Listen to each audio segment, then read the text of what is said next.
Okay, तो ये question number 5। Question number 5 में आपको दिया गया है कि metallic right circular cone 20 centimetre high, एक कोन है उसकी हाइट दी गई है 20 centimetre and whose vertical angle is 60 degree is cut. उसका एक एंगल, वर्टिकल साइड का एंगल 60 डिग्री दिया गया है। Is cut into 2 parts at the middle of it side, उस कोन को बीच से कट कर दिया गया है उसकी हाइट से, ठीक है, by a plane parallel to its base, parallelly base के कट किया गया। तो if the frustum so obtained, तो जब उसे कोन का पार्ट कट किया गया तो फ्रस्टम मिला है, जो फ्रस्टम उससे मिला है और frustum so obtained to be drawn into a wire, उसको वायर में चेंज कर दिया गया है और उस वायर की डायमीटर दी गई है। तो आपको लेंथ ऑफ द वायर निकालना है। इसका मतलब है कि आपका जो कोन है, कोन का पहले फ्रस्टम में कन्वर्ट हुआ, फ्रस्टम में कन्वर्ट हुआ तो आपको उसका रेडियस पहले पता होना चाहिए। देन आपका जो वायर है, वायर आपका सिलेंडर के बेस में है, तो फ्रस्टम का जब आपका रेडियस पता चल गया तो आप वॉल्यूम ऑफ फ्रस्टम निकालोगे और वॉल्यूम ऑफ फ्रस्टम को कंपेयर करोगे वॉल्यूम ऑफ वायर से, दैट इज़ सिलेंडर। ठीक है, तो चलो देख लेते हैं इसको कैसे सॉल्व करना है। तो सबसे पहले आपको क्या दिया गया था, एक कोन दिया गया है, ठीक है। इस कोन में आपको इस कोन की हाइट दी गई है, यहाँ से AC की हाइट आपकी कितनी है 20 सेंटीमीटर, ठीक है।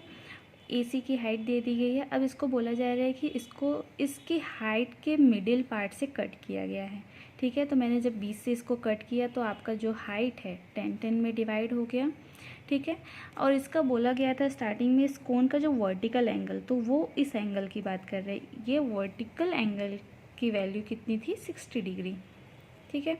अगर ये 60 डिग्री है तो जब हमें पता है कि कोन में ये जो हाइट होती है, आप लोग ट्रायंगल पढ़े होगे, तो इस ट्रायंगल में आपका ये इक्वली दोनों साइड डिवाइड होता है, ठीक है, बिकॉज ये पूरा डायमीटर है, रेडियस दोनों साइड सेम होगा, दोनों साइड के एंगल सेम होंगे। तो 60 डिग्री था, हाफ कितना हो गया 30 डिग्री।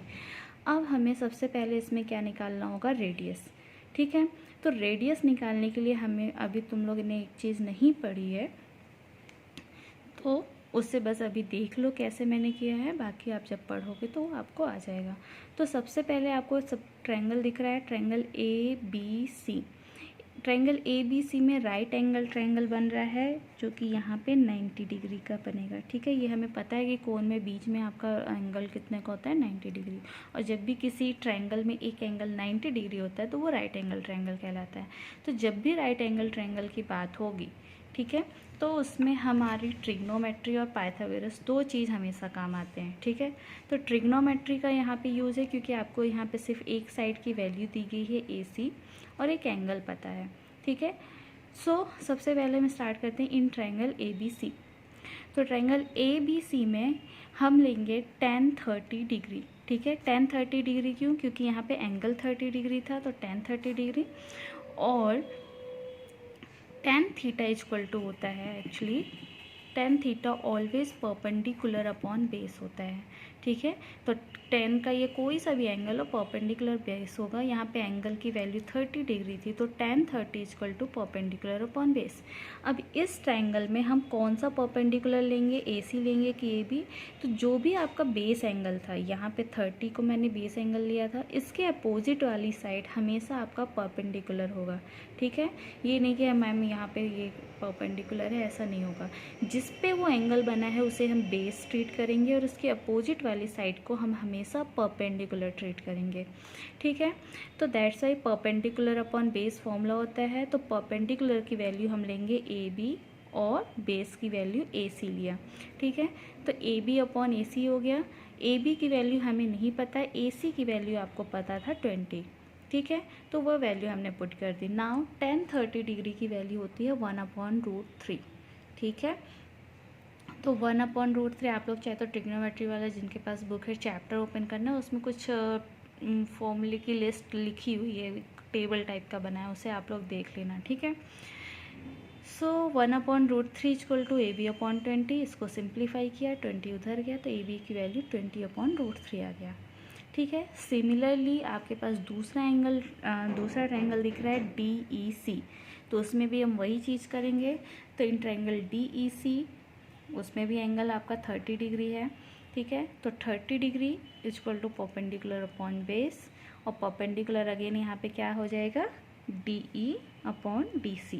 तो DE upon DC, now DE की वैल्यू नहीं पता, DC की वैल्यू कितनी हो जाएगी, जब आपने इस प्लेन को कट किया था, 20 से कट किया था, तो ये ऊपर भी 10 नीचे भी 10, तो दैट से हम DC की वैल्यू कितनी ले लेंगे, 10।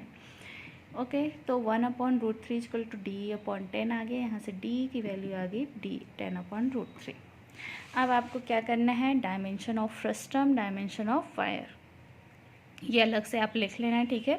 तो डायमेंशन ऑफ फ्रस्टम हमारे पास आ गया, R1 आ गया, R2 आ गया, हाइट आ गई, और वायर में हमें वायर की आपको रेडियस दी गई थी, और आपको इसमें मतलब किससे है, वॉल्यूम निकालना है। वॉल्यूम निकालने के लिए जिस जिसकी ज़रूरत थी वो मैंने लिख लिया। नाउ वॉल्यूम ऑफ फ्रस्टम को इक्वेट करेंगे वॉल्यूम ऑफ वायर से, ठीक है, क्योंकि आपको फ्रस्टम को कन्वर्ट किया जा रहा है वायर में। तो जब भी किसी एक शेप से किसी दूसरी शेप में कन्वर्ट किया जाता है तो हम क्या करते हैं, उसके वॉल्यूम से हमेशा कंपेयर करते हैं। तो दैट्स वाई यहाँ पे ये क्या है। नाउ उसके फॉर्मूले लिख लो, फॉर्मूले लिखने पे दिख रहा है डायरेक्टली हम पाई कट कर सकते हैं, पाई कट कर दिया और बाकी सारी वैल्यू पुट कर दी, सारी वैल्यू पुट की, ठीक है। √3 का स्क्वायर कितना होगा, 3। ये चीज़ आप लोग को भी मैंने पहले भी बताया था, ये चीज़ में कंफ्यूज मत होना कि √3 है, √3 का स्क्वायर 20 का स्क्वायर, तो ये सारी चीज़ें आप ध्यान रखना, ठीक है। तो √3 का स्क्वायर 3 हो गया, √3 इंटू √3 3 होता है। इसको हमने सिंप्लीफाई किया तो यहाँ पे आपके कुछ हाइट की वैल्यू आएगी, इसके आगे आप लोग सॉल्व कर लेना तो आप लोग का आंसर आ जाएगा, ठीक है। जिसको समझ में नहीं आया वापस से ये वीडियो देखना, ठीक है। और इसका मैंने PDF भी सेंड कर दिया है, तो आप इसका आंसर एज इट इज़ आप लिख लेना, ओके। और ये फिगर इसका ज़रूर बनाना, जो मैंने स्टार्टिंग में यहाँ पे ये फिगर बना के दिया है, ठीक है, ठीक है। और कोई भी बच्चे डाउट नहीं पूछ रहे हैं, सिर्फ एक ही बच्ची ने मुझसे पूछा है, तो बाकी बच्चे भी क्वेश्चन सॉल्व करो। और सभी बच्चे मुझे आज या कल तक में मुझे बताओ कि आप लोग ने कितनी पढ़ाई कर ली है, कितने क्वेश्चंस आप लोग से बनने लगे हैं, जिनसे नहीं बन रहे हैं वो भी मुझे बता दें, ठीक है। या फिर आप लोग, मैं ये नहीं कि यहाँ तो मैं डांटने वाली तो हूँ नहीं, तो आप लोग को एटलीस्ट बता दो कि आप लोग की पढ़ाई कितनी हो पाई है, ठीक है, ओके।